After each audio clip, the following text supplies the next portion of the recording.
Yo, yo, yo, what's going on? What's going on? Everybody, welcome in, welcome in, welcome in. Live on all social media platforms. Even though it gives me errors every once in a while saying that it's not working, but we're still in there. We, I like to give a general, brief introduction to myself, and then I give a lecture, and then we get to Q&A if we have time. But I'm not gonna stay on too long. I got some stuff I need to tend to, but it's all good. So welcome in, everybody. This is the Rich Get Richard. My name is Mr. Richard, your hostess with the mostest, which sounds like cornball shit, but we talk about everything money, finances. We talk about everything when it comes to credit, business funding. We talk about investments. You want to talk about crypto. You want to talk about, anything, funding, raising capital, LLC, business structure, S Corp, C Corp.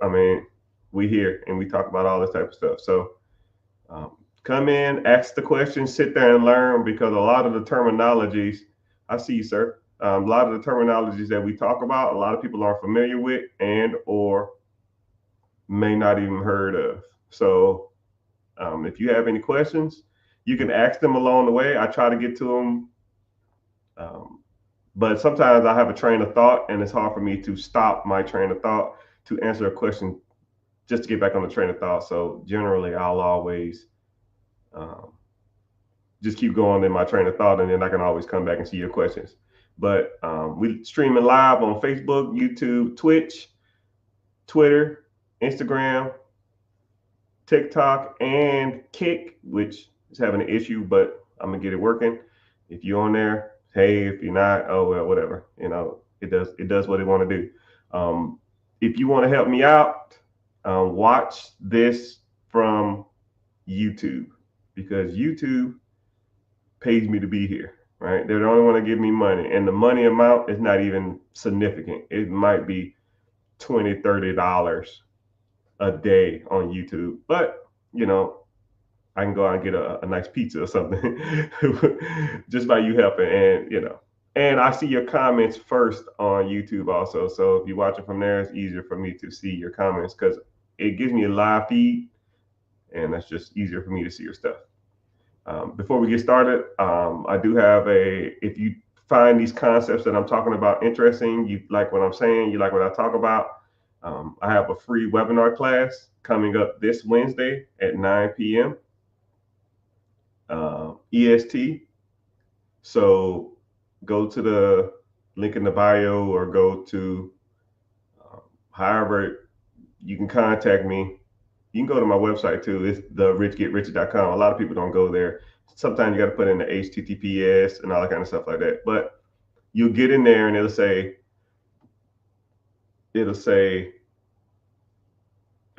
be your own boss. Just sign up. I don't sell your information. I won't bombard you with spam calls. I'm just gonna, send you a notification saying that the class is about to start. Come through, learn as much as you can, get value from it, and if you want to move forward with some other stuff, we can. If you don't, it's totally fine, right? I've had money before any of this stuff. I just, I got tired of people asking me, yo, do you do mentorship? I want to be coached. I want a one-on-one. I want to talk to you directly. I want to be in a community. I want all that kind of stuff like that. So if you're interested in that type of stuff, well, I'll talk about that stuff too. But for the most part, it's really just a really, really good lesson about money. If you got an hour and you ain't doing anything, just come through and hang out. So, subject of the day is the 4 ways to make money in America. Okay, and a lot of people try to overthink this, or they think they're smarter than I ain't gonna say smarter than me because you might be smarter than me, but when it comes to this money thing, I'm pretty good. So I sat back one day and I just realized that all money either is received or given in one of these 4 topics. So if you are one of those 4, either you need to be the consumer of that, you're the consumer of that product or consumer of that industry, or you the recipient of that industry. And there's pretty much no way around it. I'm not don't overthink it. Don't try to think of ones that are outside of these, even though you're not. because I've kind of sat back and thought about everything really falls into these. Okay. And once you understand that, then your objective is to own one of these four. Okay. If you don't own any one of these four, then you are an employee of somebody who owns one of these four. And employees don't get rewarded for their work. Entrepreneurs and the owners are the only ones that are rewarded in those processes. Okay? So if you aren't the financier or the owner of these four, you probably work for somebody who is one of these four. So we're going to get started on these. Number one is selling something. Okay? If you are a salesman or you are in the industry that sells something, you could be in the fast food industry. They are selling food. You can be in the healthcare. You can be selling health. You in the facials. You can be selling beauty. Fingernails, hair, nails, that's all beauty. Clothes, you are selling clothes, right? You can be working at Foot Locker, you are selling shoes. The person who sells those things more likely are the employee. Somebody owns Foot Locker. Somebody owns this shirt. Somebody owns this watch. Somebody owns this hat. And they sold it to me. Your clothing that you're wearing, somebody sold that to you. The person who sold it to you, the owner, makes a lot of money. The employee does not make a lot of money in those industries. They just don't work. It just doesn't work like that. You ever heard the expression, the boss makes $1, I make a dime? Yeah, because actually generally employee cost is about 20%. So if you add up all the employees' salary, it's about 20% of what the owner makes. Just throwing it out there. So you need to own processes where you sell something. All right, that's number one. Number two is servicing. You can get a haircut, that's a service. You can get your oil change, that's a service. You can get a delivery service. That, there's tons of services in the world.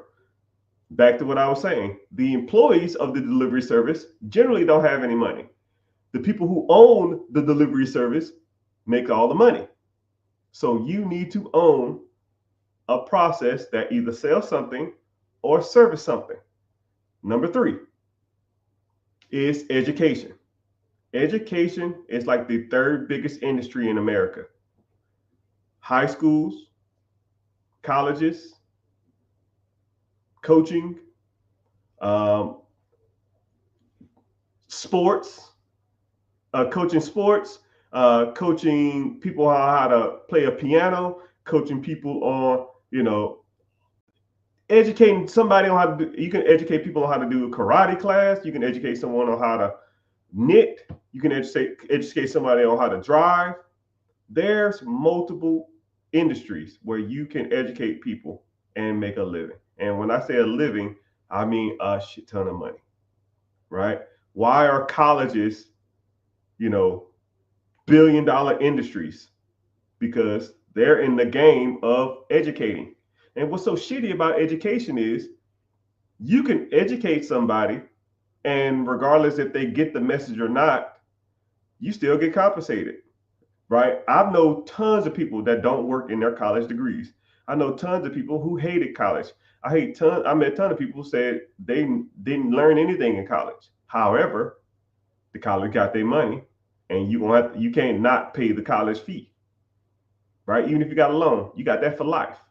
It's just the way it is. It doesn't stop anything. It's just a part of the process. You have to get educated in certain things. And you talk about education as far as like safety. There's people that go around and educate people on how to do stuff safely. When I was in the military, there was whole divisions, and all they did was educate people on how to be safe or do a job safely. You know, think of like OSHA. If you know what OSHA is just they're just telling people how to do their job properly. They're expecting and educating. That's it. Billions of dollars worth of industry. So, and the last one is entertainment. Entertainment. LeBron James, basketball. Tiger Woods, golf. Messi, soccer. Cat Williams, comedy. Dwayne The Rock Johnson, movies. Entertaining. Entertainers get paid a lot of money. And then this is where it gets good. Dwayne The Rock Johnson, Kevin Hart, Dave Chappelle, whoever your favorite actor or actress is, whoever your favorite comedian is, they might get good money. But the person who paid them make 5 times as much. The person who owns the studio, the person who owns the comedy club, the person who owns the theater, the person who owns all these processes that give those guys and girls money, make way more money than the entertainers. And you know, entertainers still make good money. And they're self-employed. But the people who own those processes make a shit ton of money. And then the people who go see them for entertainment generally don't have any money. You know, whenever you go to football games or basketball games, you know, you might get a handful of people around the court. And those tickets are like $5,000, $10,000 a piece. And those people don't have regular jobs. They entertain, service, sell, or educate people. Because those are the only 4 ways to make money in America, people. Don't overthink it. Don't try to figure out other ways. It ain't happening.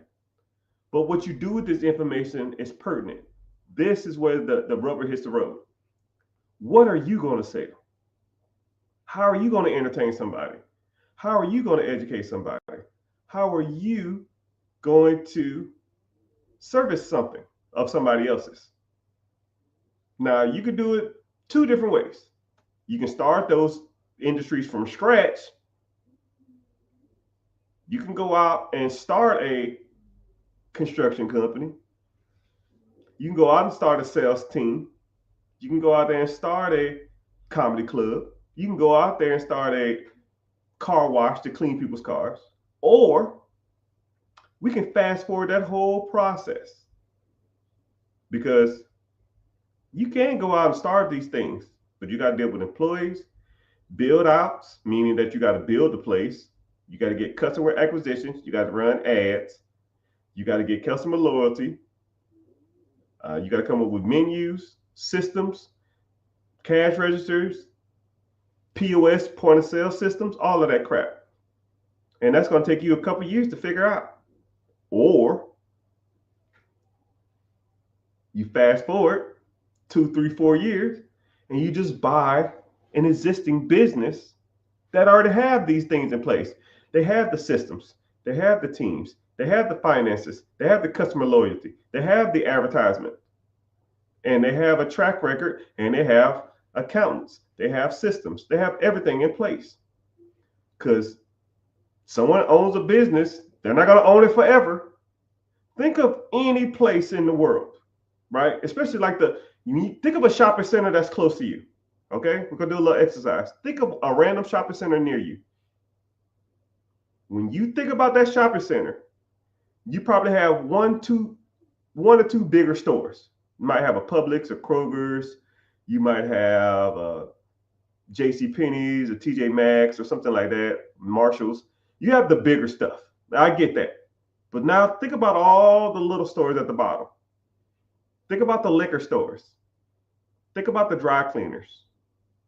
Think about the UPS store. Think about the barbershops. Think about the little Thai restaurant there. Think about the pool supply company that's right there. I'm just going through my head and walking down the line.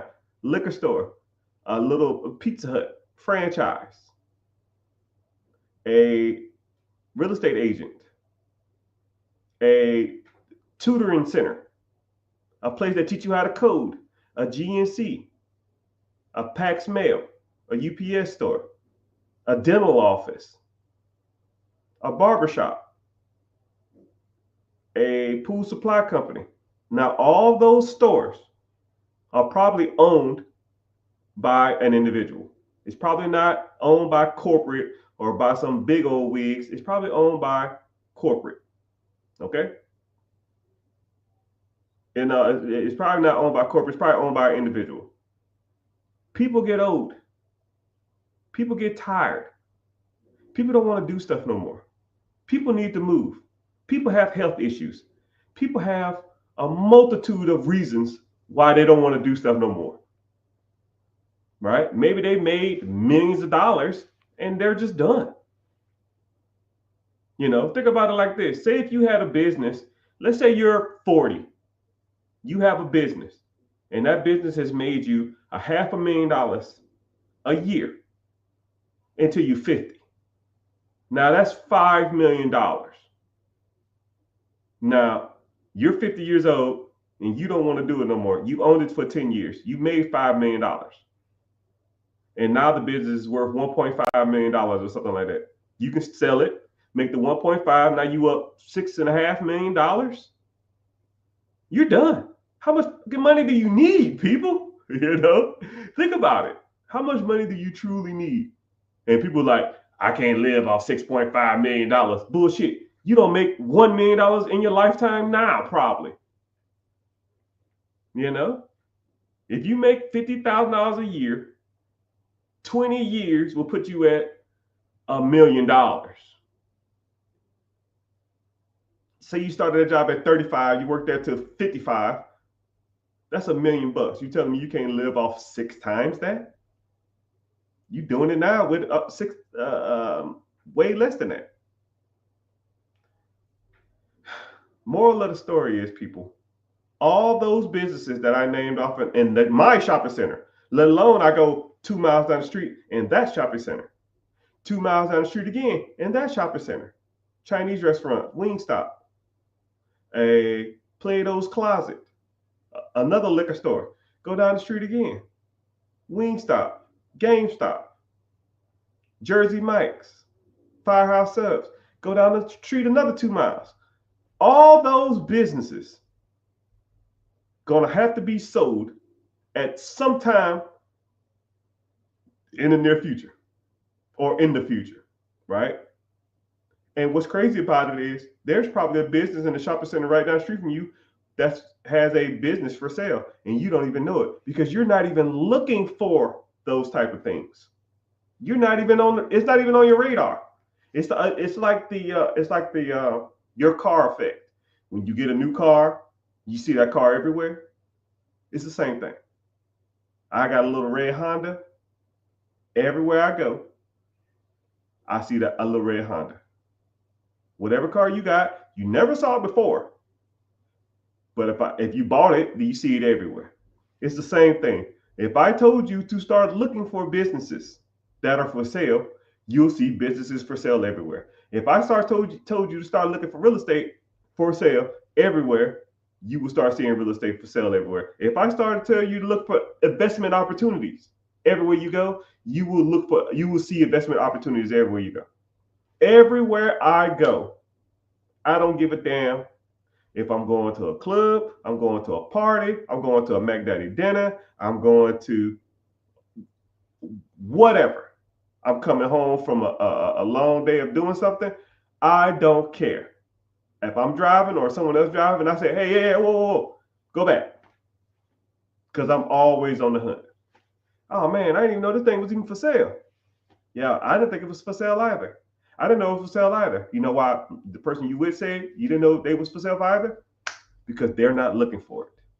Because if they knew that, they would already say something. And then this is what's crazy too. Once you start telling people, yo, man, I'm looking for businesses to buy. Yo, man, I'm looking for real estate to buy. Oh, yo, man, I'm looking for investment opportunities. Miraculously, when people have businesses for sale, have real estate for sale, or have investment opportunities for you, you know who they go, when people, because people always like to feel like they are important. You know what I mean? They always like to people like to feel like they're providing value to other people's life, regardless if they are or not. And if I say, yo, man, you come across somebody with a business or a real estate or investment opportunity or want to invest, let me know. And then as soon as, hey, man, I got my Dunkin' Donuts, I think I'm about to retire. You know what? I have a friend named Mr. Richard. He buys businesses. Give him a contact and pick it over with him.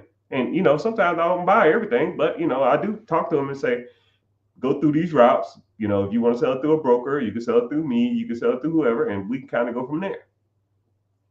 So just letting you know that there's opportunities all over. You just got to you always got to be honed in. And if you're not honed in, you'll always have a lackluster outcome on life. You have to be looking for these opportunities, regardless if you got the money or not, because hell, or the credit or not, because you never know. You never know what people will do if you ask. You never know. I have clients or I have people that came to me and said, "Yo, Mr. Rich, I didn't even know this shit was even out here. I learned a lot about what you're saying. I found business opportunities within a week of talking to you. Weeks of talking to me, already buying something because they just don't see it and they don't know what to look for and they don't know what to say and they don't know what's good or bad deal. You just got to learn that stuff. It's just something. It's just something that you need to learn throughout life. If you want to get good with money, you need to know how to identify opportunities. If you're not good at identifying opportunities, then you will never have money, because that's all money is. People see opportunities and they capitalize on it. Either it hit or it don't. But that's where the education part of it comes in. You got to know what you're talking about.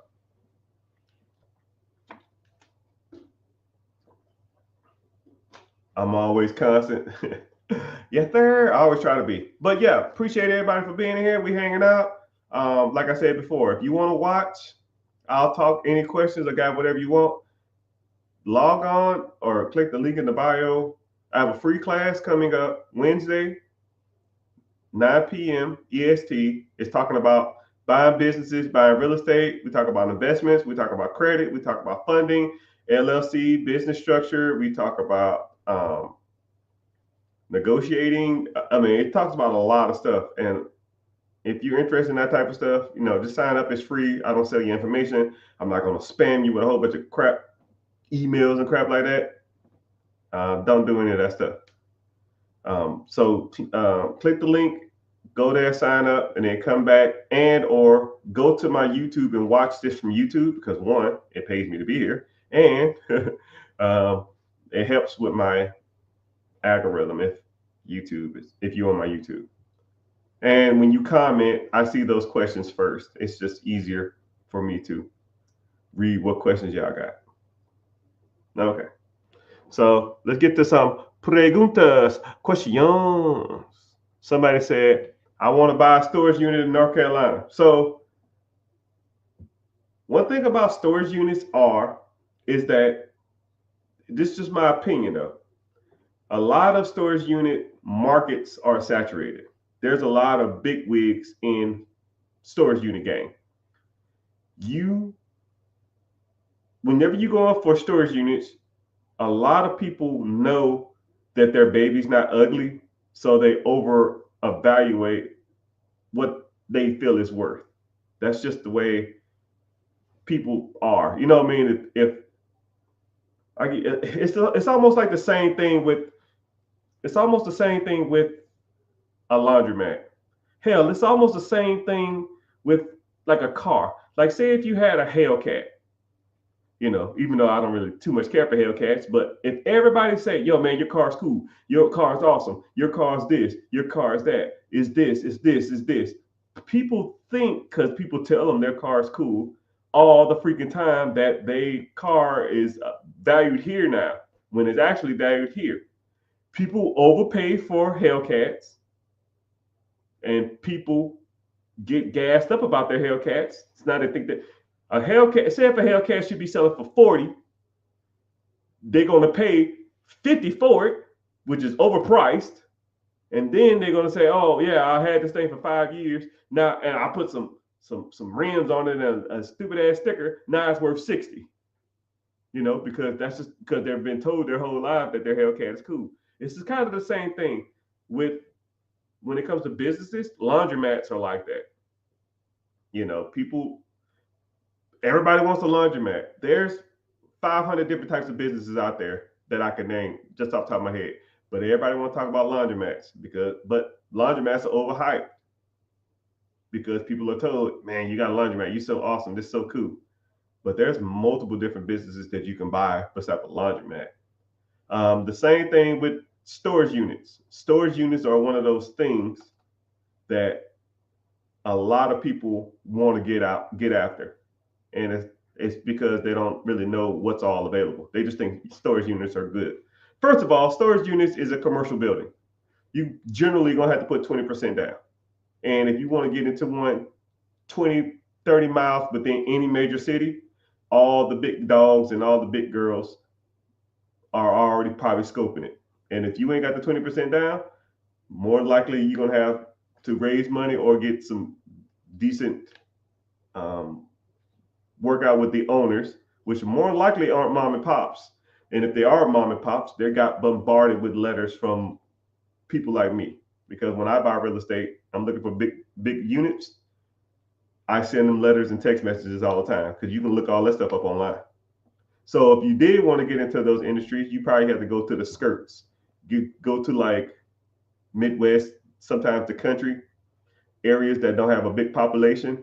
When the owner operator is a mom and pop place, those places you can get good deals.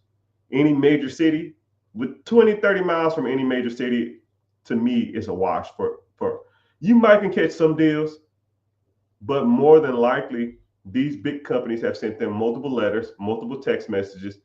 Because you think about it like this, there's companies out there. I'm gonna kind of put you on a little bit of the real estate game. There's major corporations out there, and all they do is buy real estate, multifamily, apartments, storage units, and that kind of stuff. So what they'll do is they'll market to a certain area. They'll say, okay, we want to buy every storage unit in North Carolina and South Carolina. So what they'll do is they go to public record, they search all the storage units, and they send them a letter. Hey, how you doing? My name is Big Corp Investments. I see you have a storage unit for sale. I see you have a storage unit. I don't know if you was interested in selling it. However, if you are, give me a call. Here's my number. They'll send them a card in the mail. No, not interested. Then they'll shoot them a text message. That's public record. Hey, this is Big Corp again. If you're interested in selling your storage units, give me a call. Cool. Then they'll get an email. Hey, this Big Corp again. If you're interested in selling that, and they'll send them a letter, an email, and a text every week or every 2 weeks forever, because they have millions of dollars to deploy to this. Because once they get one, it all pays for itself. So if you're looking for those type of industries, if you're looking for those type of businesses, who do you think they're going to call first? You or somebody who's been in their ear for 3 years, right? You send out a letter, let's call it 50 cents. 50 cents times a week times a year, 52 weeks a year at 50 cents, we'll call it $35. $35. A text automated system, that's $20 a year. I'll call it all in $250. An email, a MailChimp email automated system, another $20. You all in, you spend $750 a year to market to that person. Let's say you do it 3 years. That's $2,200. You buy a multi-million-dollar apartment complex that's undervalued from a mom and pops who don't know how to value their units. You buy it, and then you raise all the rents from $50 a unit to $100 a unit. You damn near double the value of that property. You pay $2 million for it. Since you doubled the rent, now it's worth $4 million. You make $2 million in equity off of $2,200 worth of marketing. Come on, people. And that's why a lot of those industries, you're not going to come close. You got to sit back for years and wait. And then whenever they do call, let's say they do call you, right? Let's say, for example, you just happen to text them or email them on the right week. Boom. Big Corp and whatever your username is, Pops Investments, right? I don't know your name. I'm going to call you Pops Investment. Pops Investments. Hey, Big Corp, what you got? $2 million cash. Well, hey, Pops Investment, what you got? Well, my credit's not the best. I might get put down $20,000. I got to go raise. Click. You ain't even ready, bro.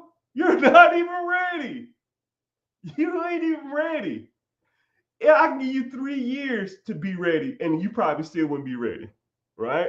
You talking about some, man, I got to work on my credit. Oh man, I got to go out and get this loan real quick. No, the big dogs ain't worried about that. They buy that shit for cash, and they taking all that stuff. You know what I mean?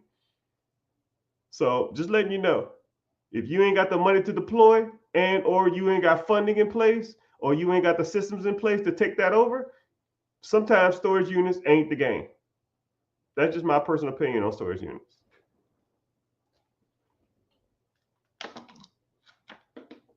Someone say, how do you handle bad tenants?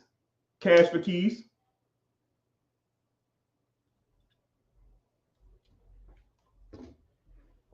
All right, so someone asked about evicting tenants. This is a little technique that I learned a while back, and this is called cash for keys. There's a couple ways you can do this. This is just the way that I like to do it. So you find, say if you have an individual and they haven't paid their rent in a couple of months, and you're in one of these states that doesn't allow you to evict people, okay? It is what it is. Every once in a while, that's why I tell people not to try to invest in states that are renter friendly. But, sometimes people just get investments in the wrong states for whatever reason. Maybe it was handed down to them. Maybe they ain't know no better, whatever. Say you have a tenant and they're always loud, or they're always multiple infractions. They never pay their bills on time, whatever, right? But you want them out of there, right? They haven't paid their rent. So certain states won't even allow you to evict them. Then you got to go get an eviction notice. You got to serve the people. And then they still got like a 6-month loophole. They might be living in that apartment, not paying rent, or that house, not paying rent for 8 months or something like that. But there are techniques to get people out your home. It's called cash for keys. Okay. One of the techniques that I like to use. So if you have a tenant, I'll call, let's say if you have $1,000 worth of rent that they owe you, they're like a month and a half behind. They ain't got a job. They're not going to pay it. You can't kick them out. This is one of the ways you can do it. You can say, hey, sir or ma'am, I know you're down on your luck. And if you stay here, one, you're going to owe me a lot of money. 2, 3, 4, 5, 6 months, you're going to owe me $6,000. I'm going to take you to court. I'm going to win. And then you're going to owe me $6,000. Then you're going to have an eviction on your credit. And then no one else is going to rent to you. You might get 6 months for free, but your credit is going to be shot. you're going to have a judgment on your tax, on your credit, and they're going to garnish your wages if you don't pay this stuff. So we can come up with a deal right now. If you leave this week, I will give you $500 or $1,000 to leave. So if you leave, it won't affect your credit.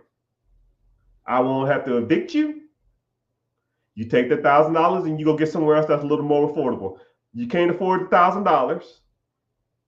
Take the $1,000. You might go move in with a roommate. Go move in with a girlfriend or a cousin or something. I don't care, right? But I got to get this place rented up. And if you're not renting it and you're not going to pay your rent, then I will pay you to leave. Generally, high possibility they're going to leave. Really high. I've only had to do it once, but they'll leave. They will get the fuck out of there because they already know they're not going to pay it. So either they can have shitty credit, an eviction, and owe the courts $6,000, or they can leave in a week for $1,000. Now, when you get that place back, it's probably gonna look like shit. Now you probably got to spend another $1,000 just to get it rent ready, but you get all that money back from the rent you're going to make from the next person. It's part of the game, people. It is what it is. Sometimes you got to learn from it. But, I try not, if you live in states that have squatters' rights and stuff like that, places like California have squatters' rights. So to get people out of houses in like California, it takes like 6 months. They have all of the power. I doubt they will leave for 500. Yeah, they will.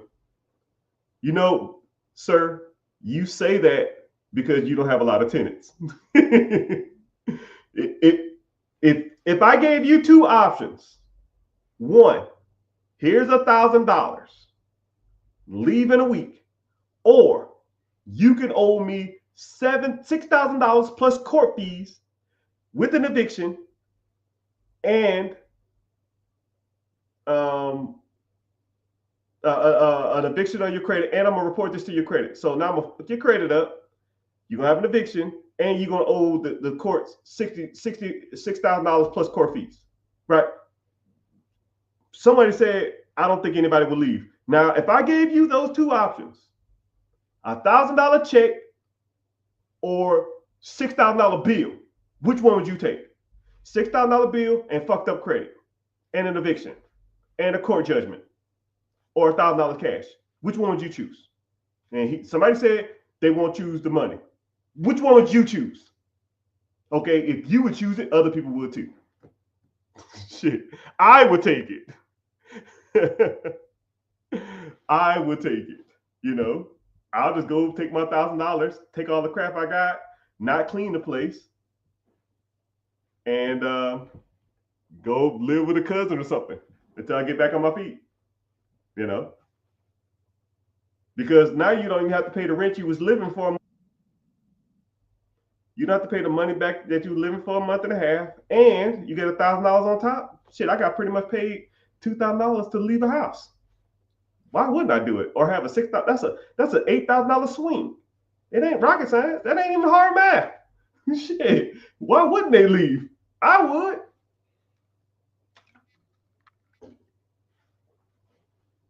How do you feel about investing in foreclosure homes in the state of Florida? Hell, and foreclosures anywhere. The state is almost irrelevant in certain areas. But yeah, if you can find a good deal, pop it. But once you start getting so many houses, you'll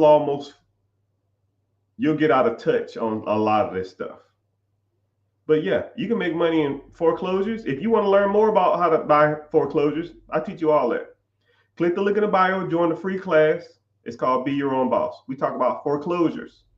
We talk about tax deeds, estate sales, lease options, bird dogging, wholesaling, sub-2, all of the same stuff that a lot of people out here in real estate, they'll focus on like one specific thing. I'm not going to say anybody's names. I'm not going to crap on anybody's systems or anything, but I've met people and they're like, yo, man, wholesaling is the way to go. I was like, okay, cool. What if you can't wholesale the deal? What do you do? Don't do the deal. You know, you could have just sub to that. Oh, I don't deal with sub twos. Oh, okay, cool. So you're gonna leave money on the table? Or you meet people that all they do is sub two stuff. Okay, you're gonna flip this. Oh, I don't do flips, but this is a perfect flip. Okay, I don't do that. So you leave money on the table? Oh, this is a perfect bird dog deal. I don't do bird dogging. I don't got time. But there's free money on the table, right? It's almost, I always use the Batman utility belt theory, right? Batman has a utility belt for everything. If something comes up, he got the smoke screen, he got the bat net, he got the batarang, he got the shark repellent, he got damn marbles that pop tires. He always got something on his belt for every situation. And that's how you need to be in this money thing. If a situation comes up in real estate, especially real estate, if you don't, if people are going to bring you problems. That's all real estate is. People bring you problems. I'm going to get foreclosed on. I'm going to lose my house. I ain't paying my taxes. I need to move. I can't afford it. Those are all just problems. That's all foreclosure, estate sale. Someone died. It's just problems. Tax deeds, foreclosures, sub two. It's just problems. If you don't know how to handle every problem that comes up in real estate, then you are doing the people that you want to service a disjustice, and you're doing yourself a disjustice. If you're going to get in real estate, know them all. Because if you know all of them, then you can help everybody who calls you. When people call me and they have real estate problems, boom, I'm on it. I'll talk to you for 3 minutes and I know exactly what to do. 3 minutes. How much equity you got? Do you owe on the home? What state are you in? What are you? Have you started the pre-foreclosure yet? Have you got, how many letters have you got fair? Have you, how much you owe in taxes? When's the last time taxes was paid? How much you owe? Like, boom, boom, boom. Once I hear that, I already know what to do. Right? Do you want the house or you don't want the house? If you do want the house, you got to do this. If you don't want the house, you can do this. You want to cash out your equity, you do this. You want to damn transfer the equity and not pay capital gains tax on that? Let's do this. You open for seller financing or owner financing? Cool. Let's do this. If you're not, cool. Let's do sub two. Let's do lease options. Let's do any of that stuff. You just got to know what you're doing, people. Got to know what you're doing. Somebody said, what is some good businesses to start with as a first business to buy? Could you give me some examples? So there's tons of businesses that are out there for sale. And a lot of times whenever you're looking at businesses, you almost got to step back and ask yourself, can I do this? Because once you take a step back and you look at it from your perspective, I can give you 1,000 businesses off the top of my head, but is that good for you? You know, if you know if it makes sense to you and it makes sense financially, then roll with it. Somebody I know, he wanted to buy. He was looking for businesses, and he saw one for sale. It was a flower boutique. Now this guy is a manly's man, younger dude, and it was a flower boutique.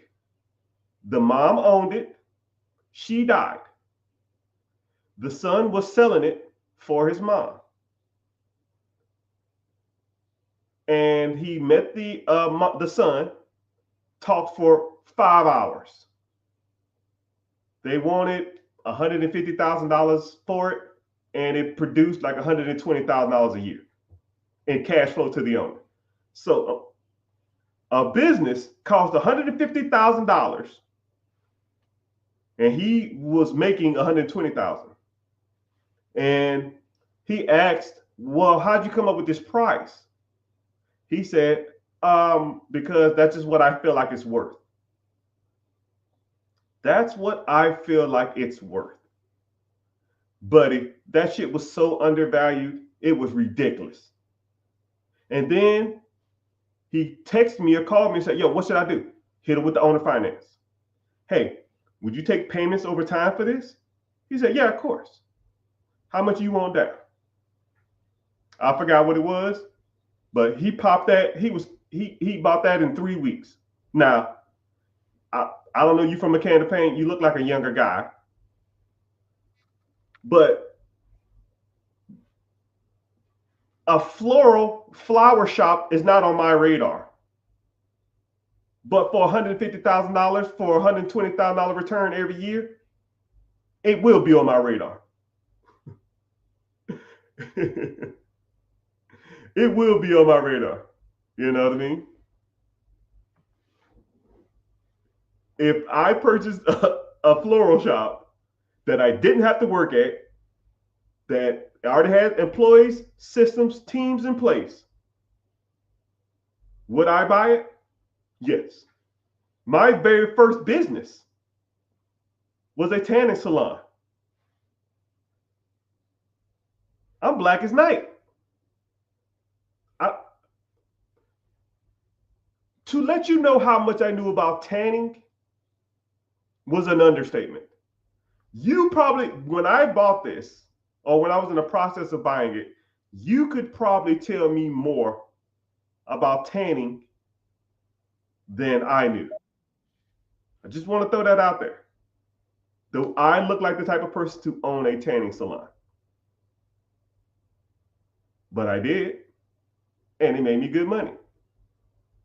4 years, and then I sold it for good money. But just throwing that out there. Someone said, what's a good first business to buy? I don't know. Whatever you want, right? Mine was a tanning salon, but I made it work, right? I knew how to deal with systems. I know how to deal with teams. I knew how to sell shit, and I just went for there, right? I looked at the place and I said, yo, this place is a dump. Hell, at least I can do is clean the place up and run some cheap, shitty ads. All right, well, I made more money. You know, it's something to throw out there. How much did I spend on my first one? Good question. My first one was $140,000. $140,000, and I paid cash for it, which I shouldn't have paid cash for it, but I didn't know no better. I did a couple of real estate deals, and I had money sitting around, so I spent $140,000 on it, and it made $90,000. It made $90,000 a year after. That's what I made. So after the employee costs, after salaries, electricity, water, cable, whatever that's attached to that, all the overhead, when all that overhead was paid, said and done, I made $90,000. And this is what's crazy about it. It had no subscription service. So first thing I did is about 3 months in, I offered subscription service. I said, hey, how much is a regular tan? We'll say if it was $29. So I said, okay, this is what we'll do. $29 one time, or you can pay $59, or what was it? Not $59, $49. You can pay $49 a month and come as many times as you want. And then I incentivized the 3 girls that worked there. I incentivized them. Whoever sold the most subscriptions, I would give them a $500 Sephora gift card. $500, $250, $100. $500 Sephora gift card. Whoever could sell the most subscriptions. 2 months, I forgot how many I had. It wasn't 300. It was a little over 200. 200 monthly subscriptions of $50 a piece. Start doing the math on that. I made more money in subscriptions damn near than I did just doing regular tans of walk-ins, just off the subscriptions. Then, clean up the place, paint, fix some of the booths, made it more ambiance, and then we gave out free tanning lotion. And I said, why? Because that's just the way we did it. Not up in here. So I started selling bottles of tanning lotion. I did what's called a white label. If you don't know what that is, Google it. But in theory, white label is when you take a product that has no label on it. All the richest people in the world do it. Kim Kardashian probably does it with her lipstick. Khloe Kardashian does it with lipstick. Rihanna does it with her lipstick. So, for example, there's a lipstick company in China. We'll call them Mr. Lips. Mr. Lips makes a red lipstick, and he'll sell that lipstick to you for $0.25. You take that lipstick, you buy it in bulk, and you take that lipstick and you put Kim Kardashian on it, or Dash, or Rihanna, or Lady Gaga, or Ariana Grande, right? Or Selena Gomez. And then you take that same quarter lipstick, you put it in damn Sephora for $19.99. It's just a white label. It's just blank. So you find your white label tanning stuff and you put your logo on the shit, you sell it for $10. I'll buy them shits for $1 overseas. I'll sell them for $10. And then they, I had to put in a POS system because they didn't even have that. All thing they had, all that they could charge is for like tanning. It's like, yeah, because y'all giving away fucking lotions for free. So I started selling all that stuff, towels, cleaning supplies, all that stuff. You want to clean the tables off when you get in there, right? We clean it for you, but you want to clean your own stuff? Cool, here you go. You want tanning lotion? Cool. We got multiple different kinds. We got kinds that smell good. We got stuff that do this. Shit. After about a year and a half, I went from $90,000 a year to about $180,000 a year. Cash flow to me. Boop, boop, boop, boop, boop, boop, boop. And if you know anything about buying and selling businesses, if a business is absentee and it's making almost $200,000 a year, you can sell that shit for a lot more money than I paid for it. Even though I gave them a discount because I just wanted to get rid of it because I didn't really know what I was doing. But mind you, I'd rather not know what I'm doing, making hundreds of thousands of dollars, than know what I'm doing, not making shit. Because that's the game, people. That is the game.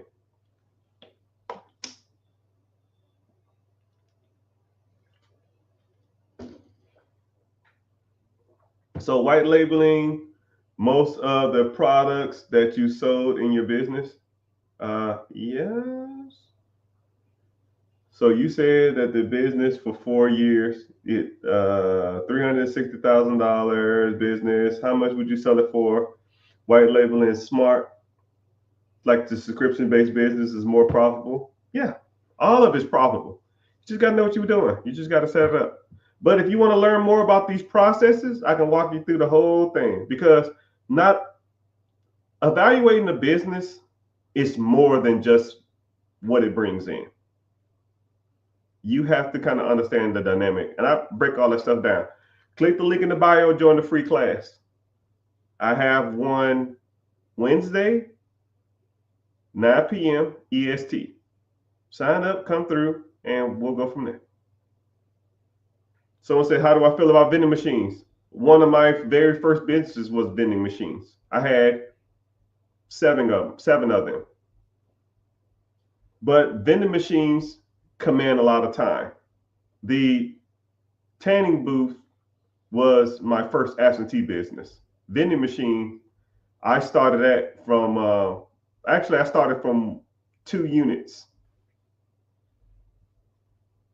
Because I used to work at a place, and when I was working there, it was a guy that used to come in and they never had snacks. I mean, the vending machine was constantly empty. And then one time I saw the guy and I was like, man, damn, about time you fill this thing up. He said, yo, man, I'm just busy. I said, well, do you not have time to do it anymore? He said, no. I said, you ever thought about selling it? He said, yeah, I just haven't found anybody to do it, sell it to. I said, shit, I'll take it. How many you got? He had 3, but one of them was like it was a location, but he did nothing with it. So he had 2 operational and 1 non-operational. And I said, I'll take them all. Right? I forgot the price. This was 10 years ago. Then I started making money. I did about an hour. I stopped mine on Mondays and Thursdays. Mondays because you get all the money from the weekend, And then Thursday, you get prepared for the weekend. I used to go to Sam's. I used to drop about $2,500 to $3,000 every month at Sam's Club. I was bringing in, after everything was paid, said and done, I was bringing in about 50, 60,000 a year, which is good money, but you're devoting a lot of time to it. For every machine is about an hour.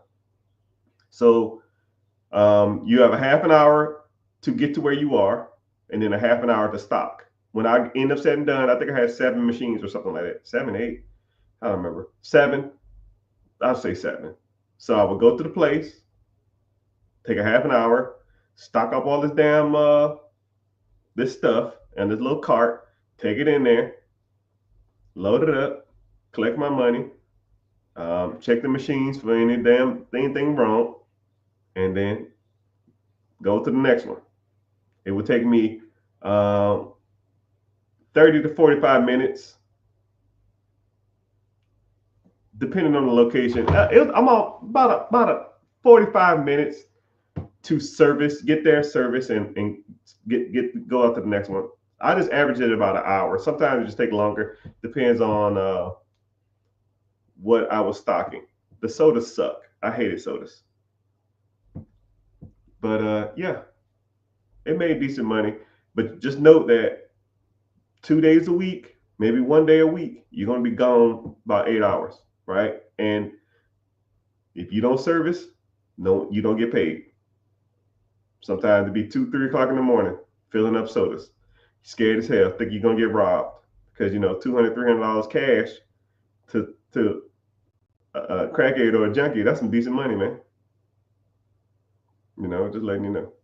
But yeah, but vending machines are good for me in my stage now. I wouldn't do it, but they're good for a starter person. Yeah, if you just want to get into something and make a little good money on the side, $30,000, $40,000, $50,000 if you got a decent amount. I was probably making about $10,000 per machine, about $8,000 a year per machine. But things were way cheaper back then. I look at these vending machines now; they charge fucking $1.75 for a bag of chips, and I'm just like, damn, this is rough.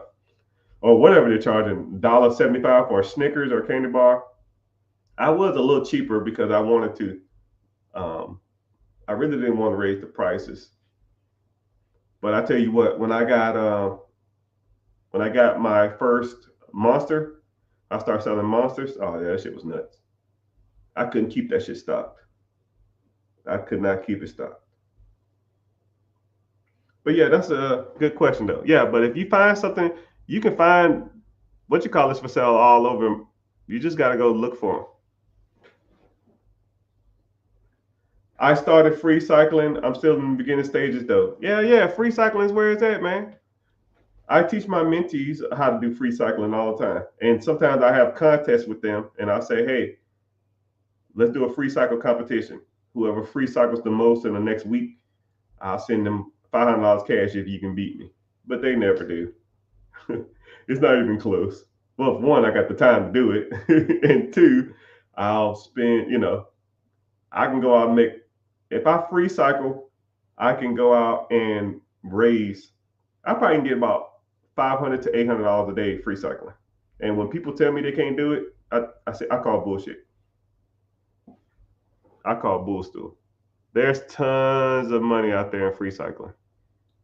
For those who don't know what free cycling is when you take money, when you take an object, you go on like Facebook, Craigslist, OfferUp, and you just search the word free, and or you search items that are like extremely discounted.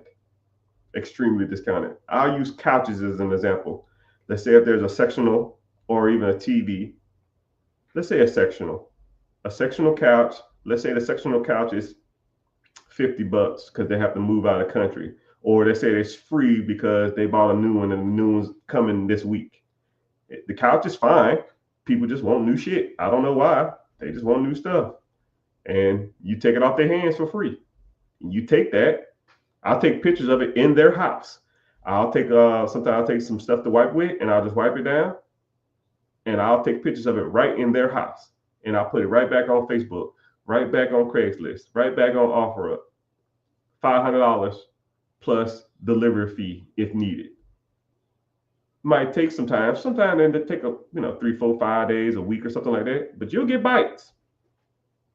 I remember I had a competition with my community, and I said whoever raised more money than me, I'll give them $500. And they say bet.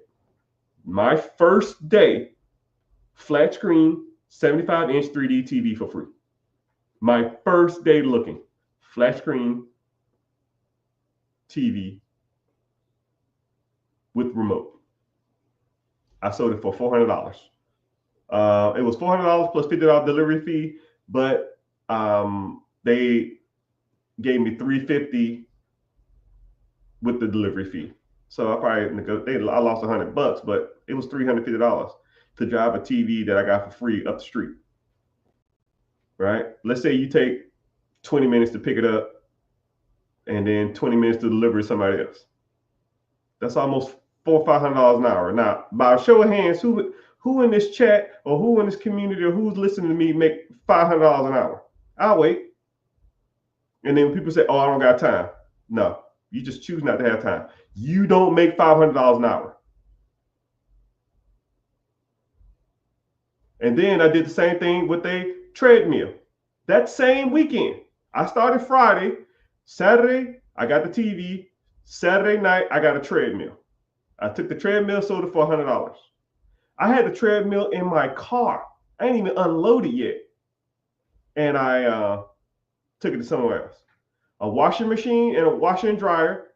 I did $300 plus delivery. So $100 for the treadmill, $300 for the washer and dryer, and then $350 for the TV. I'm up $800 damn near over the weekend. $800. Let's do some simple math, people. Let's say if I spent collectively 6 hours doing this shit. $600, I'll say 8 hours just to make the math easier. I've spent 8 hours that weekend to make almost $800. That's $100 an hour. Now, by show of hands in the chat, whoever's watching, who in here makes $100 an hour? Tax-free, after taxes. I'll wait. And when people say, oh, I ain't got no money, but I ain't got no time. No, dog. You just sitting around watching The Bachelorette or Shark Tank or football. I bet you watched that fucking game this weekend. I bet you watched LeBron James. I bet you watched baseball. I bet you watch whatever sporting events going on. But you can't get your ass up and go make $400, $500, $600, $800? I don't know. And that's just that weekend. I could do that every weekend. $800 a week times 4 weeks. That's $3,200. Some of y'all don't even make $3,200 a month after taxes. Say if I did it full time. That's double. That's $6,400 a month? That's $70K a year, full time. I taught these one guy how to couch free cycling. They took that free cycling motto and did it with couches. All they do is sell couches now. They got them a warehouse. They sell the couches they get for free or pennies on the dollar to the warehouse. They open the warehouse on the weekend and say, hey, I like this couch on Facebook. Can I come look at it? Yeah. Come look at it on Saturday. Come look at it on Sunday. And those are the days they're open. So they go pick up the couches all throughout the week. And on the weekend, they sell the ones they get for free. It's almost like a used couch warehouse. These guys make $150,000 each a year flipping couches. $300,000 a year flipping free couches.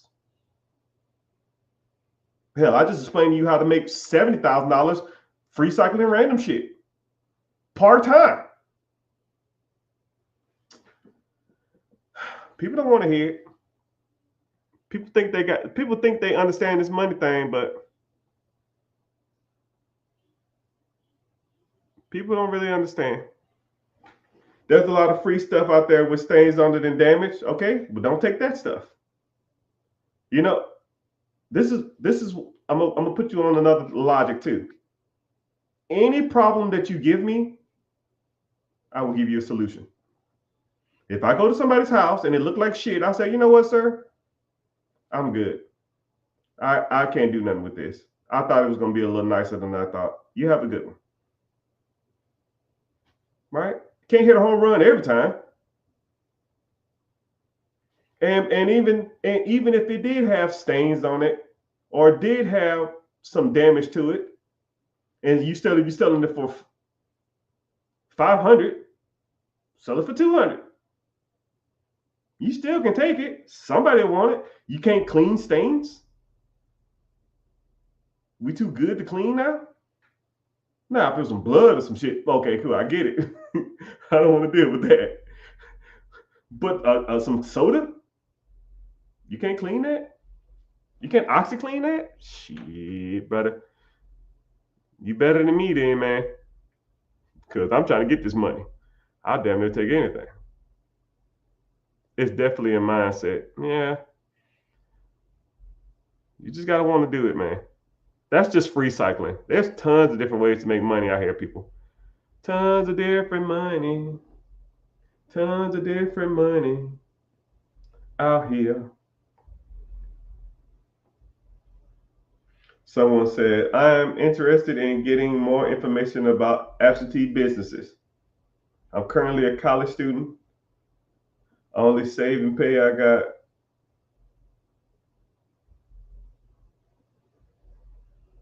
If you was in my situation, where would you go? Yeah, click the link in the bio and join the free class. Yeah, everybody's situation is different. I don't know your situation. I don't know. You say you in college. Hell, I met 40-year-olds in college. I don't know. I don't know how old you are. I don't know your financial situation. I don't know if you're working. I don't know if you want to own a business, if you currently have a business, if you want to start a business, if you have the credit, if you have the funding, if you have any of that stuff, right? But anybody who wants to learn more about these processes, link in the bio, free class Wednesday, 9 p.m. And a lot of times when I come on here, I actually enjoy sitting here talking about money to people because it's just, right? I sit there and talk to people in my family and stuff like that, but they don't want to hear this stuff all the time. At least you guys want to listen to me. But the way I'm talking to y'all guys is the way I talk to everybody, right? And that's all I want to do is talk about money. Money, money, money, money, money, money, money. And some people find that annoying. Especially, it's kind of weird. People who really don't have a lot of money never want to talk about money. It's kind of funny how that works.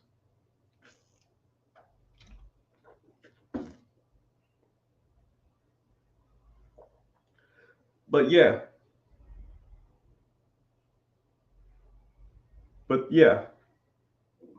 What's happening, sir? I see you.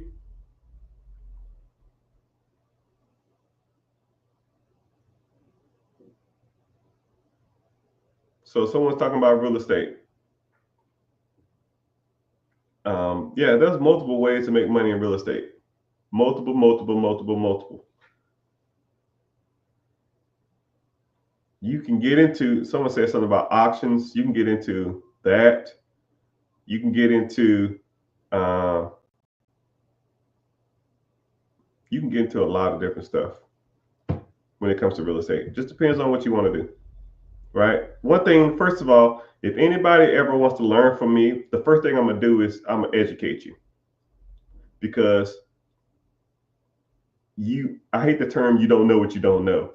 But if there's a better way to skin a cat and there's something that you can do that you probably never heard of, and it's easier for you to comprehend and to get behind, then you need to be educated on those different systems, right?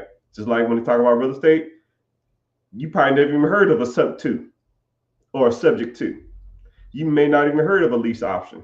You may not even heard of owner financing or seller financing or seller carry or seller carryback or when it comes to investing, you may not even heard of ETFs, mutual funds, 401ks, IRAs, TSPs.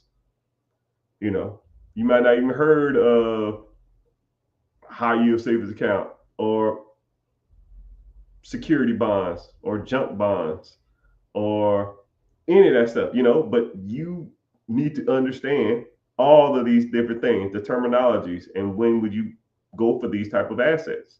And then you can sit back and say, wow, I'm educated on those things. I know what he's talking about now. So when I get to talking about stuff, if I say someone probably, like if I told you exactly what ETFs are, and I broke down how good or bad they are, and someone says, yeah, I'm thinking about cashing out my 401k and getting into ETFs. What's your thoughts on it? You already know the answer to the question because you know what a 401k is, hopefully, and then you can understand the benefits, pros and cons of an ETF. ETF has higher returns.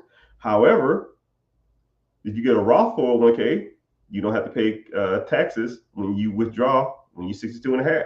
So what do you want? Do you want tax savings or do you want a lot of gains and you'll deal with the taxes later? But if you knew what they were, then you can go from there. Say word. What's going on? What's my opinions on FBA? Oh, hold on, let me help you out. Amazon FBA?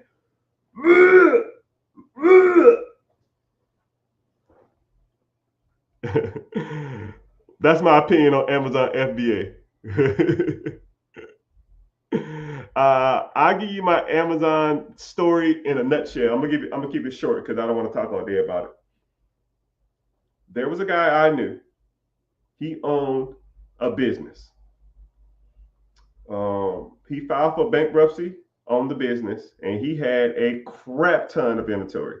I mean, truckloads of inventory that he already prepaid for.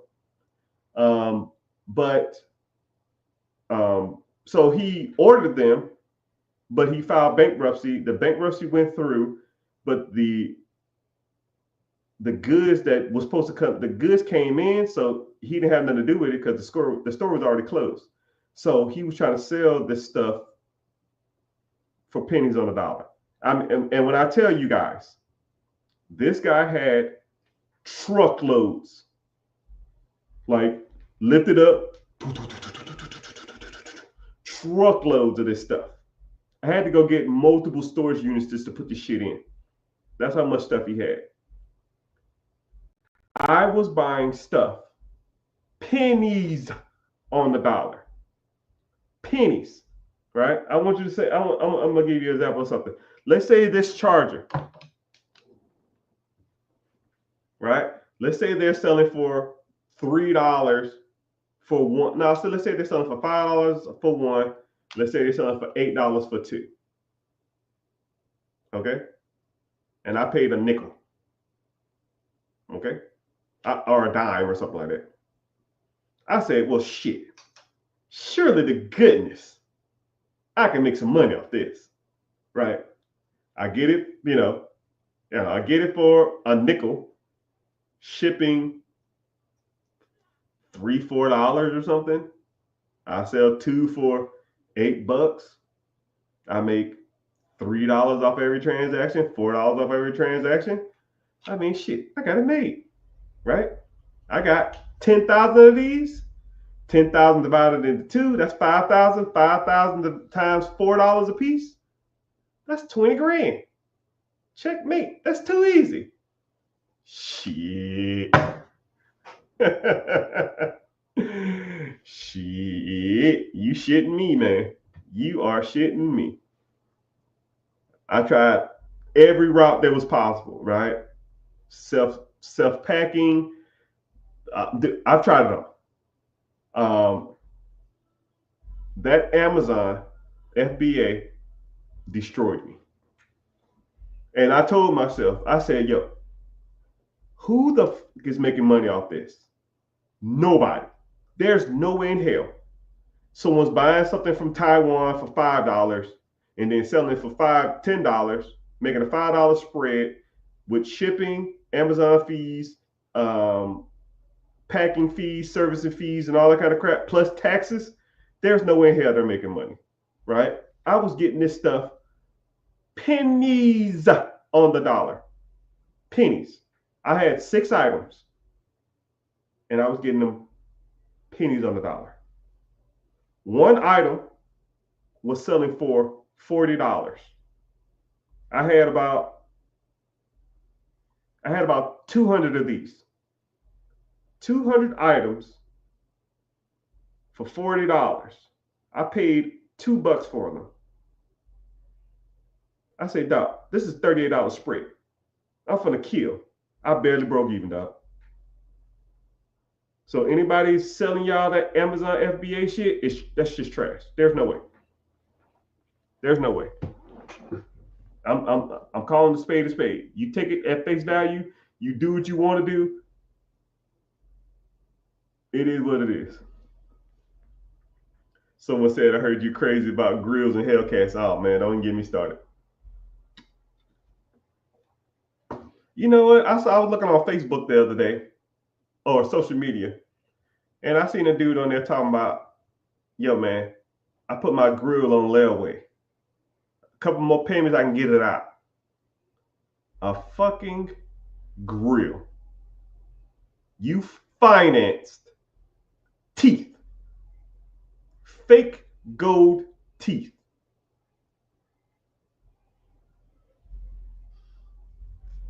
You financed or layawayed fake fucking gold teeth.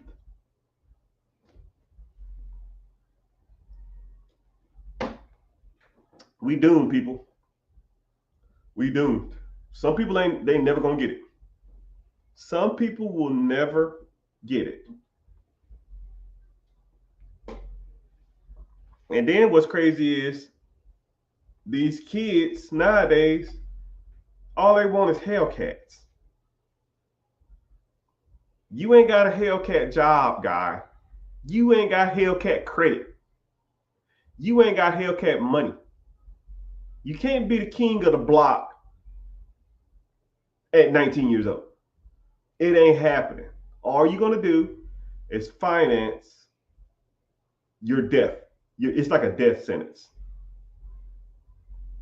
You're stuck in this car from 21 to 28, and you're spending $700, $800, $1,000 a month plus insurance. You're probably at $2,320. You're at $1,300. If you took $1,300, drove you a shit box for 6 years, you take that $1,300 and invest it in a compounding interest account. Hell, I'll do the math. And all you got to do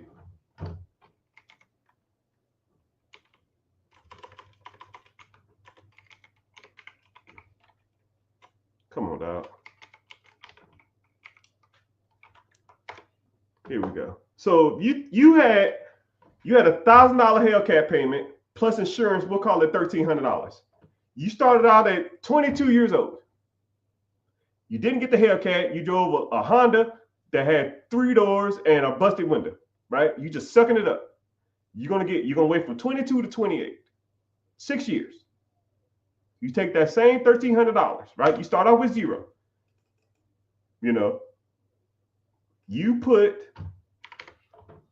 that money into a compounding interest account every month, 13 hondos, right? You do that for the 6 years, 22 to 28, okay? 6 years. You would have $144,000. Now, you take the $144,000 and you do what? Nothing. Not a damn thing. You do zero with that money, right? I'm doing it on the calculator, people. For those who can't see it, I'll show them.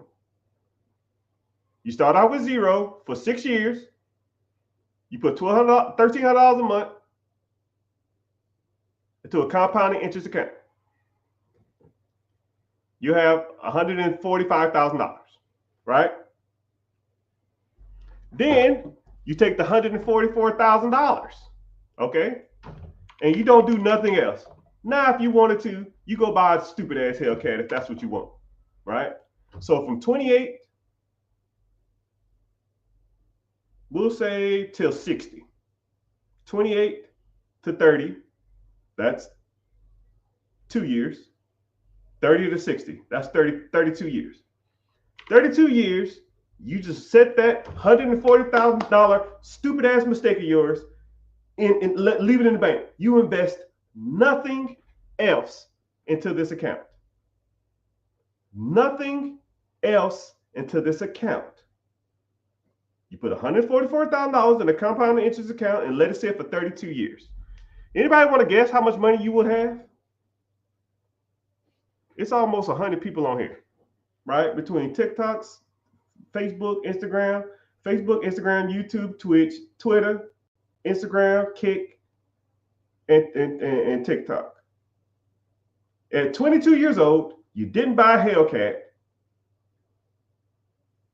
You saved up for 6 years, the Hellcat payment. That'll be $145,000 from 28 till 60. You didn't invest anything else, right? You went out and bought a Hellcat now because you got to buy a better job, but who cares, right? I don't care about none of the other investments you got. From 28 to 60, you lived your life. You forgot the money was even in there. Somebody said 2.1 million. Good guess. Someone said 1.5 million. Good guess. Someone says $4 million. Good guess. How much interest? ETFs are about 14.4 now.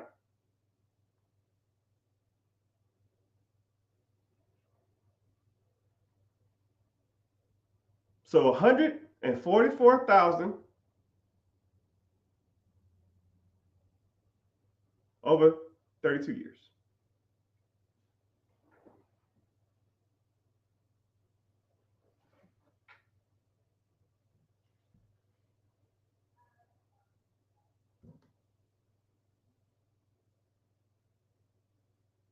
Someone said 11.6.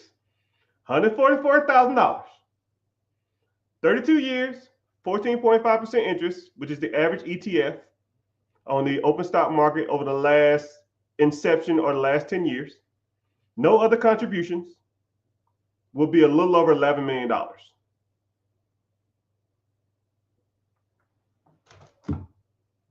So now what would you rather have? $11 million when you're 60? Or a fucking Hellcat when you're 22? I'll wait. I'll wait. I'll wait. Well, I can't have no fun when I'm 60 years old. For $60 million, for $11 million, I'll find some fucking fun. I'd rather have $11 million when I'm 60 than have a Hellcat at 22. I promise you that. I'm not worried about no bills. I'm not worried about no houses. I can travel all over the world, people. I can do any and everything I fucking want to do. You're not tied down anywhere. You can do whatever you want. And then this was crazy. The interest on that is about $1.4 million a year. So just in interest, you make about $1.4 million. You can live off the interest. You take the $11 million, you put it in a trust. And then your kids and your kids' kids and your kids' kids can live off the $1.4 million the rest of their life. As long as they never touch the $11 million. What sounds cooler, that or, yo, bro, when I was 23 years old, I was a king of the block. I used to do donuts in the parking lot. And yeah, that shit was cool as fuck. That Hellcat cost you $11 million with inflation. Shit. But hey, some people say, I want the Hellcat. You can have the Hellcat. Give me the money. Someone says, do I mentor?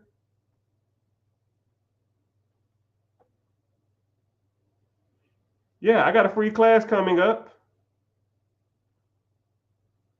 Link in the bio.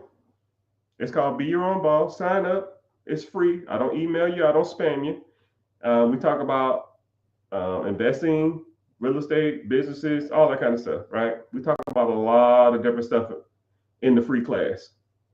come through, learn, give your feedback. Let me know what you like about it, what you don't like about it. And you can interact with me. If you're feeling it, you're feeling it. If you're not, you can go to sleep tonight and think to yourself, man, that shit was pretty good. That was really informative. But it is what it is. But I hope y'all are enlightened about these processes. Someone said, don't be the guy that peaked in high school. You shouldn't. You honestly should never peak. You should always be striving for greatness in every year of your life. I like New Year's because um, every New Year it makes me sit back and reflect on what I did the year prior and how I'm gonna get better. Right, and a lot of times you just need to start writing these things down. Right, because once you physically see it instead of you doing it in your brain, it puts it into reality. You should write down how much money you have every year. You should write down how's your credit every year. You should write down all your assets every year. You should, and then also you should write down what you want your credit to be this year or next year, whatever. You should write down how much money you want. You should make how much money you want to make. You want to start a side hustle. You want to start a side business. You want to buy a business. How much money you want to make on a side hustle. All of that stuff. Once you put it down on paper, there's power in writing stuff down. Because once you take it out of your brain and put it into existence, it's like the wheels start turning. And you see it on paper, you just know what you got to do because now you have a little map, a little chart on how to get to your destination, how to get to your goals. But hey, what do I know? What I do know is it's been hard to say goodbye to yesterday. Anyways, I'm about to get off here. Thank you for your time. And yeah, if you're interested in reaching out to me, shoot me a message on Instagram. I'm flagged on some social media platforms. They won't let me message people. So if you're trying to message me on these platforms and they don't let you message, it's because I'm on a naughty list. So you can always message me on Facebook and or Instagram. Those are always good ones. And or just come to the free webinar at Wednesday. It's Wednesday, 9 p.m. EST. Click the link in the bio. It's called Be Your Own Boss.